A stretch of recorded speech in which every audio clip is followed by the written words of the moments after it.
Halo, berjumpa lagi dengan saya Mr. Wira. Di video kali ini kita akan lanjutkan belajar tentang pola bilangan. Pada video sebelumnya kalian sudah belajar mengenai apa itu pola bilangan dan bagaimana saja contoh-contoh dari pola bilangan tersebut. Dan sekarang kita akan pelajari tentang jenis-jenis dari pola bilangan. Kita ingat kembali, jadi materi yang akan dipelajari pada pola bilangan di kelas 8 adalah materi seperti ini. Yang kalian perhatikan pada data konsepnya. Jadi pola bilangan dibagi menjadi beberapa jenis ya berdasarkan karakteristik dari polanya. Yang pertama ada yang disebut dengan pola bilangan genap, yang kedua pola bilangan ganjil, yang ketiga pola bilangan persegi, yang keempat pola bilangan persegi panjang, yang kelima pola bilangan segitiga, yang keenam pola bilangan segitiga Pascal, dan yang terakhir kita akan membahas pola bilangan Fibonacci. Oke, langsung saja di video part pertama ini kita akan bahas tiga dulu, yaitu pola bilangan genap, pola bilangan ganjil, dan pola bilangan persegi. Kita langsung saja ke pola bilangan genap.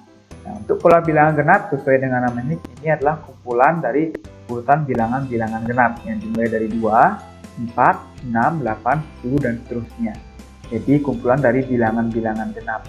Nah, bagaimana jika nanti kita diminta untuk menentukan urutan ke 10 atau urutan yang lebih jauh lagi, urutan ke 21 misalkan seperti ini. Tentu saja jika kita melanjutkan pola ini secara manual itu kan membutuhkan waktu lama. Jadi kita bisa gunakan cara seperti ini.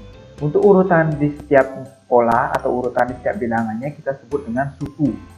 Untuk mencari suku ke n atau suku ke sekian, kita bisa gunakan cara yaitu 2 kali n atau 2n. Nah, berikutnya, jika kita ingin menjumlahkan suatu pola bilangan genap, kita jumlahkan setiap sukunya, kita bisa menggunakan rumus jumlah n suku pertama dengan cara n dikalikan n plus 1. Nah, untuk lebih jelasnya, kita perhatikan pada contoh.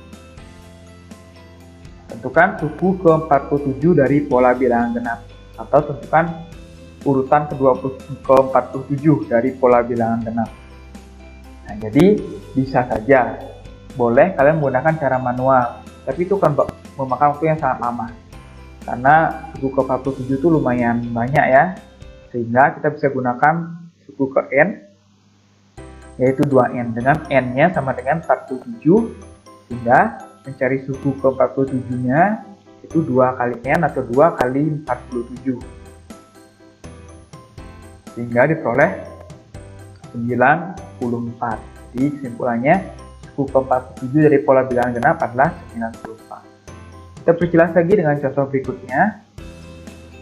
Diminta untuk menghitung. Ya, jadi ini merupakan pola bilangan genap, jadi dijumlahkan ya. Dijumlahkan 2 tambah 4 tambah 6 sampai seterusnya sampai 50 suku atau sampai 50 bilangan dijumlahkan. Nah, tentu jika dijumlahkan secara manual juga akan membutuhkan waktu yang sangat lama, sehingga bisa kita gunakan jumlah n suku pertama, yaitu n kalikan n plus 1. Dengan n-nya diketahui yaitu 50, ada 50 suku, sehingga untuk mencari jumlahnya kita tinggal mengalihkan saja, yaitu 50 dikali 51. Jadi lebih mudahnya jika suku yang diminta berapa, jadi tinggal dikalikan dengan bilangan berikutnya. Contoh misalkan ini 50 suku yang dijumlahkan, jadi 50 kali 51. Nanti jika 21 yang ingin dijumlahkan 21 suku, 21 dikali 22. Jadi ini akan menghasilkan 2550 hasil penjumlahannya.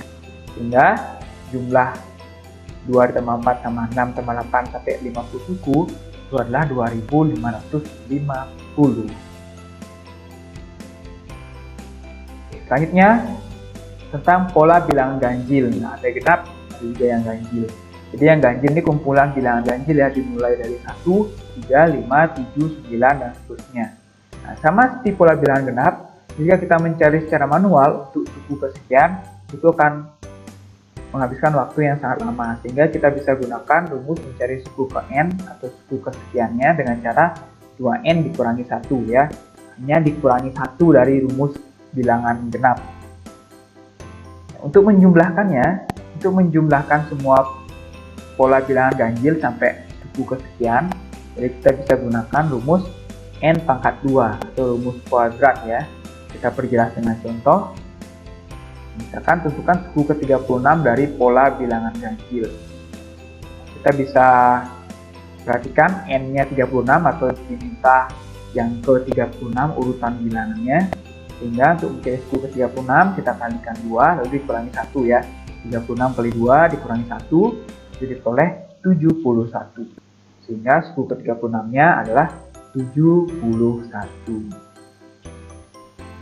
Oke, kita perjelas lagi dengan contoh berikutnya yang berkaitan dengan jumlah ya. Nah, hitunglah jumlah dari ini. Oke, jika kalian sepintas, pasti kalian langsung menjumlahkan secara biasa ya. Tidak apa, tidak masalah. Jadi itu juga cara yang benar. Namun di sini bisa kalian contohkan dengan cara mempergunakan rumus jumlah n pertama. Jika kita hitung itu ada sebanyak 10 ya, 10 bilangan yang dijumlahkan. Sehingga untuk jumlah keseluruhannya tinggal dipangkatkan 2, yaitu 10 pangkat 2 sama dengan 100. Nah, sudah langsung ditoleh. Nah, cepat caranya. Jadi jumlahnya yaitu 10, ya 100 maksudnya. Berikutnya pola bilangan persegi. Nah, pola bilangan persegi ini kenapa dinamakan seperti itu? Karena pola bilangannya nanti berbentuk seperti persegi ya. Jadi jumlahnya atau jumlah-jumlah titiknya itu nanti berbentuk seperti persegi. Nah, jika dituliskan, jadi pola bilangan persegi ini yaitu 1, 4, 9, 16, dan seterusnya. Nah, jika digambarkan, inilah pola bilangan persegi ya. Jadi dot-dot tersebut atau titik-titik berwarna hijau tersebut terkumpulkan berbentuk seperti bangun datar persegi. Nah, untuk mencari suku kesekiannya, kita perhatikan 1, 4, 9, 16 ini merupakan bilangan kuadrat atau bilangan pangkat 2. Sehingga untuk mencari suku ke n-nya, kita bisa menggunakan n pangkat 2. Oke, untuk contohnya, misalkan menentukan suku ke-9 dari pola bilangan persegi. Nah, ini sudah diketahui n-nya 9, sehingga untuk suku ke-9-nya tinggal kita kuadratkan, yaitu 9 pangkat 2 ditoleh 81 tanpa kalian mencarinya secara manual ya. Jadi sekali lagi kalian bisa mencari suku kesekian untuk suatu pola bilangan dengan cara manual, tapi itu akan menghabiskan waktu yang sangat lama. Oke, itu menguji pemahaman kalian dari 3 jenis pola bilangan tersebut. Mari kita coba 3 soal ini.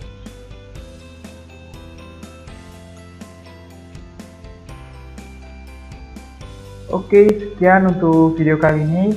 Semoga kalian paham ya dari 3 jenis pola bilangan tadi yang bisa dijelaskan. Nah, nanti kita lanjutkan di part kedua untuk 4 jenis pola bilangan lainnya. Sampai jumpa di video selanjutnya.